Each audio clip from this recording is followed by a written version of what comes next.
Eu acho que dois pontos merecem uma atenção especial nessa decisão do ministro Barroso desses últimos dias. A primeira é o reconhecimento da gravidade da situação que hoje se constata em relação aos povos indígenas Yanomami e a participação que o governo anterior teve para que essa situação chegasse a esse estado, né, de gravidade absoluta. Então, quando o ministro Barroso pede a abertura de uma investigação, já indicando a possível prática do crime de genocídio, ele está chamando as coisas pelo nome, né? A gente vai investigar uma situação que talvez se configure como um dos mais graves crimes tipificados pelo ordenamento jurídico nacional e internacional. Então, acho que esse é um ponto importante para a gente ressaltar. O segundo é para quem ele pede a abertura dessa investigação. E aqui a gente tem algumas dicas de possíveis investigados, ainda que tudo isso esteja, por enquanto, sob sigilo. Nós temos a Procuradoria-Geral da República sendo instada pelo ministro Barroso, o que dá a entender que nós temos pessoas com prerrogativa de foro que podem ser investigadas, né? Então, alguém que teria ali um foro privilegiado, isso pode incluir, inclusive, senadores, né? Que agora se organizam ali para ter um pouquinho mais de poder no âmbito do Senado. Foi também notificada a própria Polícia Federal, ou seja, para pessoas que não tenham prerrogativa de foro, uma investigação que pode seguir independentemente do aval do Procurador-Geral da República, e também o Ministério Público Militar. E aqui dando a entender que talvez a gente possa ter a participação de militares e com crimes militares no desdobramento desses graves acontecimentos que assolam os povos indígenas Yanomami. Então, a gente está falando aqui de algo que, sim, pode e está afetando desde já membros do ex-governo Bolsonaro e que, eventualmente, podem atingir também o presidente Jair Bolsonaro, relembrando que ele é o alvo principal de pelo menos 5 denúncias que já tramitam na Procuradoria do Tribunal Penal Internacional, pelo menos desde 2019. Professora, não lhe parece que pode haver aqui, não há dúvida quanto ao acerto da decisão do ministro Barroso. Agora, não há aqui um quê de lamentação depois do fato?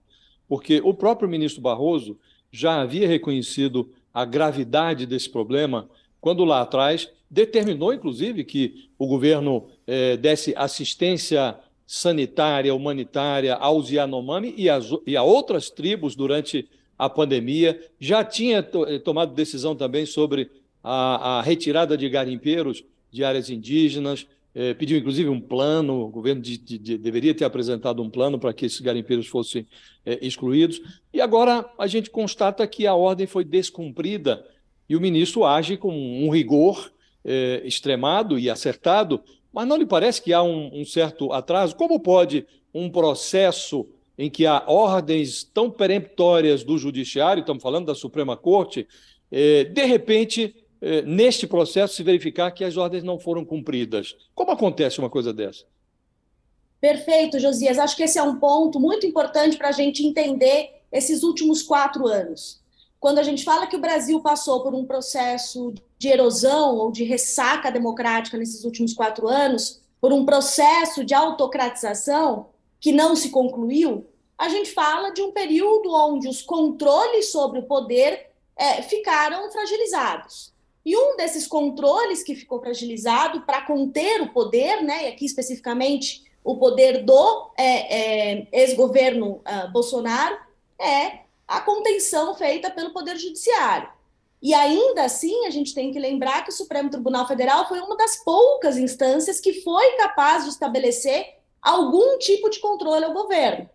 Em relação aos povos indígenas, esse controle foi reiteradamente contestado e descumprido por parte dos destinatários das decisões, e aí me parece gravíssimo que a gente tenha o ex-Ministério da Justiça do governo Bolsonaro e forças militares de comando resistindo à implementação de decisões judiciais. Mas a gente também pode observar que, por exemplo, na pandemia, o Supremo conseguiu impor algum tipo de resistência àquela política de disseminação do vírus, aquele absurdo que se passou também durante o país. Então, nós tivemos um período gravíssimo da nossa história republicana, da nossa história democrática. Não é à toa que o Supremo Tribunal Federal foi o prédio mais vandalizado pelos seguidores do ex-presidente Jair Bolsonaro, porque eles sempre viram essa instituição como um problema para o projeto autoritário de Bolsonaro. O Supremo Tribunal Federal foi alvo do governo Bolsonaro desde os primeiros dias do seu mandato e teve, sim, dificuldade de implementar suas decisões durante esse período. Eu fico feliz que, tendo passado esse período do governo, o tribunal retome, né, e procure retomar a autoridade das suas decisões. Agora,